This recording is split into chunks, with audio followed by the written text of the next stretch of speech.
Basic introduction, yes, basic introduction of EPS क्या है? EPS हम लोग ये स्टैंडर्ड में ईपीएस हम लोग क्यों वर्कआउट कर रहे हैं? क्योंकि ईपीएस सिर्फ और सिर्फ कंपैरिजन के लिए, ईपीएस हम लोग सीख रहे for comparison purpose between two companies और within the same company previous year and current year. मैं दो कंपनी में डिसाइड कर सकता हूँ। अगर मैं बात करूँ सीमेंट सेक्टर में, मोबाइल सेक्टर में, बैंकिंग सेक्टर में, तो जो जो कंपनीज है उनको कंपेयर कर सकता हूँ जिसका बेटर ईपीएस है। बेटर ईपीएस का मतलब है ये कंपनी ज़्यादा प्रॉफिट्स कमा रही है, प्रॉफिट ज़्यादा कमा रही है तो फ्यूचर में डिविडेंड ज़्यादा देगी, और अगर डिविडेंड डिस्ट्रीब्यूट नहीं किया तो रिटर्न अर्निंग्स ज़्यादा होगा। रिटर्न अर्निंग्स ज़्यादा का मतलब है नेटवर्थ ज़्यादा, नेटवर्थ ज़्यादा होने का मतलब है शेयर का प्राइस ज़्यादा। सो इन्वेस्टर अट्रैक्ट होता है बेटर ईपीएस पे, और वो दो कंपनीज में से वो कंपनीज को चूज करता है जिसका बेटर ईपीएस है।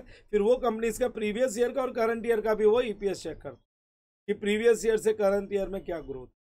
तो ये स्टैंडर्ड सिर्फ और सिर्फ कंपैरिजन के लिए, ये दो टाइप के कंपैरिजन है, that is between the companies and with in the companies previous year and current year.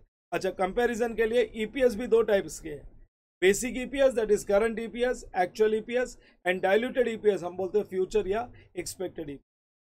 और मैंने बताया इंडियस 33 ने एकदम क्लियर कर दिया दोनों ईपीएस रिपोर्ट करना कंपलसरी है।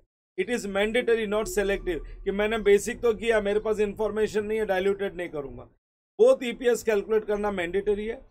अच्छा, ईपीएस तभी भी कैलकुलेट होगा जब प्रॉफिट है, प्रॉफिट है तो अर्निंग्स पर शेयर है, और लॉस होगा तो भी ईपीएस कैलकुलेट होगा, because earnings can be positive as well as negative.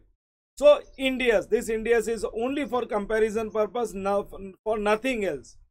How EPS will affect the investment decision? तुम देखोगे इधर, this is one of the most important factor for taking decision to invest in a company. कोई भी company में invest करने के लिए ये एक important accounting standard है, and it affects the decision of investors. So this is a basic introduction of earnings per share.